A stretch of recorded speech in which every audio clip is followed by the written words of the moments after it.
Bonjour, j'espère que tu vas bien. Aujourd'hui, je vais te présenter tous les accessoires que j'adore utiliser pour trouver plus de confort ou d'aisance dans ma pratique du yoga. Avant tout, je voudrais préciser qu'aucun de ces objets n'est indispensable pour pratiquer le yoga. C'est peut-être une des choses que j'aime le plus dans cette discipline, c'est qu'elle ne nécessite absolument aucune dépense en réalité. Tu peux pratiquer à même le sol en culotte avec un t-shirt, tu vois, genre pas besoin de dépenser des centaines d'euros dans des leggings par exemple, tu vois, pour bien pratiquer. C'est une discipline qui s'adresse vraiment à toutes les âmes, peu importe leur bourse, j'allais dire. Anyway, donc du coup, voilà, pour moi, l'indispensable, c'est le bloc en liège. Et, à vrai dire, les blocs en liège. Il vaut mieux en avoir deux, comme ça, tu vois, genre, tac, je fais une petite démo rapide. Hop, tu mets les mains derrière, tu poses les épaules, le menton, hop, et ça décolle tout seul. Également la sangle, donc comme tu peux le voir, ceci n'est pas une sangle homologuée namasté, tu sais, avec la petite boucle que tu peux faire. J'ai pas mis les sous dedans, j'ai pris la sangle de mon peignoir, mais comme tu peux le constater, ça fait quand même vachement bien son affaire. J'étais assise également sur une galette d'air. Je sais pas comment ça s'appelle vraiment, j'appelle ça la galette. Donc l'idée c'est de s'en servir pour travailler sur l'ancrage. Tu peux te challenger éventuellement, mettre les mains dans le dos et travailler tout ça. J'aime aussi beaucoup la galette pour méditer. Comme j'étais assise là à l'instant, j'adore me poser dessus et avoir ainsi le bassin bien au-dessus du niveau des genoux, bien ancré ma colonne vertébrale, et à la fois c'est plus confortable que le bloc avec lequel on fait ça en studio habituellement. Je l'aime également aussi beaucoup en pigeon pose notamment. J'aime bien qu'elle est là comme ça, vraiment nickel, et voilà, là bien calé. Et tu peux donc tout à fait remplacer par les coussins. Donc, tu vois, j'en ai deux de tailles différentes. Parfois, je prends même mes oreillers directement dans mon lit. Mais il y a aussi la sangle élastique. L'intérêt de cette sangle, c'est de se mettre dedans, hop, et d'aller travailler sur mon grand écart. Donc là, je l'ai mis à l'arrache un peu pour la vidéo, tu vois. Tac. Mais c'est top. Tu vois, pour rester dans les postures, notamment pendant les boucles en yoga, comme ça travaille à stretcher tout simplement. Bref, la sangle élastique, hyper cool. Quoi d'autre? La roue, bien sûr. La roue, trop bien pour les backbends, que ce soit du backbend en mode restauratif, plutôt, tu vois, genre juste relâché comme ça. Ou alors de façon un peu plus active, c'est-à-dire d'aller chercher le pied sur la roue. On l'adore. Ensuite, bien sûr, le tapis. J'en parle juste rapidement pour conseiller justement mon préféré, comme ça c'est fait. C'est une question qui est quand même très récurrente. Mon préféré, c'est le Lululemon. 3 mm d'épaisseur, il me semble. Vraiment très fin, mais pas trop. Légèrement assez mou pour pas faire mal trop aux mains quand on passe du temps dessus. Mais pas trop mou, je crois qu'ils vont jusqu'à 5 mm. Et là, c'est trop, parce que ça met trop de pression sur les articulations. C'est pas bon pour elle à terme.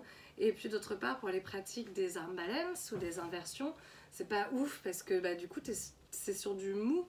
C'est un peu comme si tu essayais de trouver ton équilibre dans du sable, ou tu vois, genre, c'est un peu un sol pas palpable, tu vois. Et donc, si mon préféré c'est le Loulou, c'est parce qu'il est antidérapant. Et ça, c'est vraiment le bonheur pour la pratique. La petite astuce d'ailleurs, quand on glisse sur un tapis, que ce soit en studio ou autre, c'est de mettre des blocs dessus. Tu mets tes blocs de liège et du coup, t'es mieux calé pour pratiquer. Ensuite, let's talk about the massage balls. So, il y a la boule de massage, c'est une Reebok qui est un petit peu lourde et dense vraiment, avec une matière un peu antidérapante. J'ai celle-ci également qui a des petits picots, c'est une Domios celle-là, Décathlon.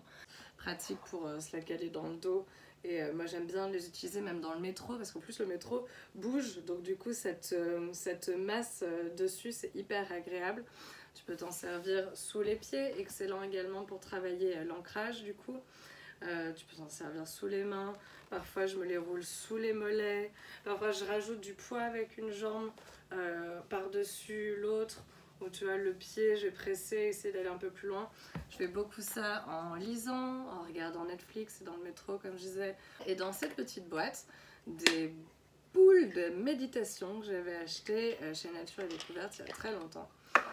Et donc l'idée c'est de les utiliser dans la main, de les faire tourner simplement, ce qui permet en fait de se concentrer du coup sur le mouvement, sur l'onde que produit le son et les chocs entre les deux balles. Et puis parfois, comme hier soir, comme tu verras dans la vidéo de yoga pour insomnie, je mets juste une balle dans chaque main et je médite. Hier, je m'en suis même servi de balles de massage. J'en ai calé une dans mon dos, à peu près à ce niveau-là, mais dans le dos. Et j'en avais l'autre dans ma main pour mettre du poids, ancrer en fait mon bras et vraiment relâcher tout mon bras dans la terre. C'était divin. Ensuite, to build a sacred space for you, I would recommend blankets. Selon la pratique, quand je vais faire une pratique plutôt yang, j'en mets pas sur mon tapis, mais par exemple pour le bookworm yoga, j'adore mettre une couverture sur mon tapis, en avoir une autre à portée de main pour la mettre sur moi si jamais j'ai froid. Grande frileuse donc. D'autre part, pour les shavasana, j'adore me couvrir les yeux. Donc soit tu as un bandeau de nuit à portée de main, je sais pas où est le mien, je vais pas pouvoir te le montrer, mais bon, tu prends une écharpe, un t-shirt, n'importe quoi, tu le mets comme ça sous la main, comme ça, même si je te le suggère pas à la fin de ta pratique pour le shavasana, tu le fais par réflexe, tu le mets sur tes yeux si ça te plaît. Pour shavasana également, le tapis d'acupression, trop bien, tu t'allonges dessus directement, bon peut-être avec un t-shirt au début si t'as pas l'habitude, et tu fais ton shavasana comme ça, allongé confortablement sur le tapis, trop bien. Tu peux même mettre un coussin sous chaque genou pour être bien parfaitement allongé, le bas du dos complètement ancré dans les picots, c'est que du bonheur, super bien pour détendre toutes les tensions et tout. Et pareil, j'adore l'utiliser pour lire, regarder la télé et tout. For the sacred space still, you got the crystals. So the crystals you can use tout le temps, tu vois. Tu peux en mettre autour de ton tapis, tu peux en mettre éventuellement dans ta brassière, tu peux ensuite les transporter avec toi dans ton sac pour la journée. Et voilà, je ne saurais que trop te recommander de commencer ta petite collection.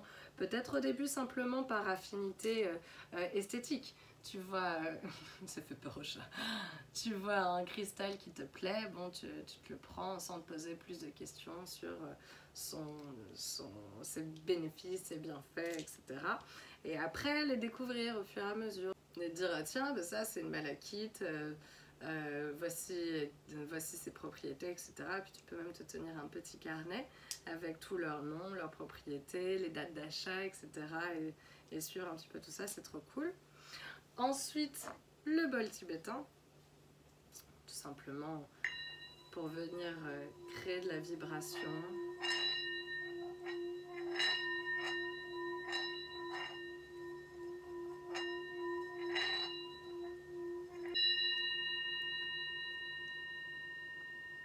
Trop agréable.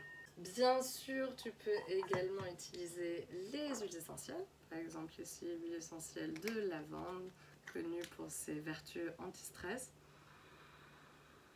dont on a tous besoin en ce moment. D'ailleurs, petit tips, en dehors du tapis, j'aime bien en mettre 2 gouttes sur les coins de mon masque en tissu. Comme ça, je me sens moins claustro quand je le colle sur mon nez pour prendre le métro. Également pour les odeurs divines, le bâton de Palo Santo. Celui-ci est magnifique, il est énorme. Je pense que je vais certainement mourir avant la fin de ce bâton de Palo Santo d'ailleurs. Mais voilà, excellent bois pour nettoyer les mauvaises énergies, purifier l'air, purifier aussi ouais, voilà, les pensées parasites, etc. Et puis simplement aussi pour laisser une odeur agréable dans la pièce. Autre chose, les boules caisses. J'aime bien mettre les boules caisses dans mes oreilles pour pratiquer. Pas toujours, hein, mais parfois j'aime bien parce que ça me permet de mieux entendre ma respiration et d'être plus à l'écoute de ce qui se passe à l'intérieur, de me mettre vraiment dans un genre de bulle. Donc souvent ça va être le matin en me réveillant, en fait je vais pas les enlever, je vais les garder, aller direct sur mon tapis et commencer à respirer et à suivre le flow justement.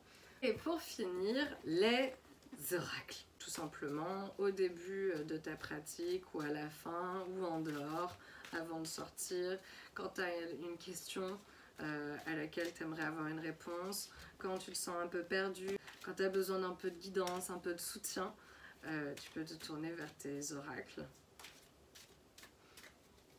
Bon, il y en a deux qui sortent, se libérer des allégeances et sagesse féminine par exemple.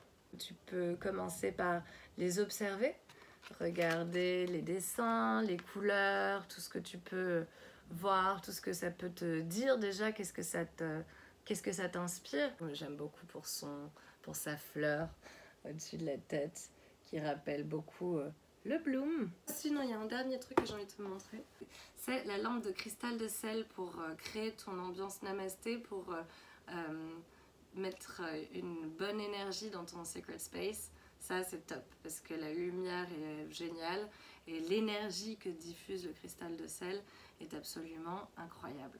Donc en plus ça coûte pas très cher, ça pour le coup si tu as envie de te faire un petit cadeau, c'est un super investissement, aussi bien un déco que namasté, tu ne le regretteras pas. Voilà, c'était tout ce que je voulais te présenter pour aujourd'hui. Je te rappelle que rien de tout ça n'est absolument nécessaire, ce sont que des options, si tu peux, si tu veux, voilà. Et si tu les as chez toi, n'hésite pas à les utiliser pendant les pratiques que l'on fera ensemble, même si je ne le suggère pas. Exemple, si on est en train de pratiquer, je sais pas, Urdhva Dhanurasana, et que j'ai pas suggéré, mais que toi t'aimerais bien faire avec tes blocs sous les mains, fais-le.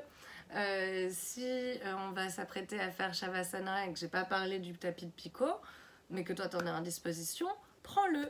Si j'ai pas parlé de mettre les boules caisses, mais que tu sens que tu as besoin d'être un peu plus à l'intérieur de toi-même, fais-le.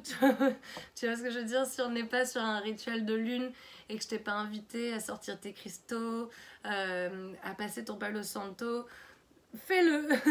Bien sûr, je vais t'accompagner dans tout ça et je vais le suggérer aussi. Je vais suggérer l'utilisation de ces objets aussi souvent que possible, mais à la fois pas trop parce que du coup tout le monde ne va pas les avoir. Donc c'est par là que j'insiste sur le fait d'être un peu autonome. N'hésite pas à utiliser tes jouets. Par exemple, dans une fente, chez toi, tu vois. Mais tout le monde ne va pas avoir la roue, du coup je pourrais pas en parler à chaque fois dans les classes, tu vois ce que je veux dire? Donc il y aura des classes créées spécialement pour travailler avec la roue, justement pour que tu puisses découvrir comment t'en servir un petit peu.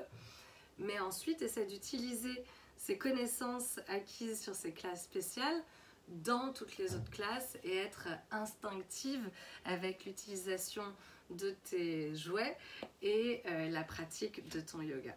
Merci pour ton écoute, à très vite. Namasté!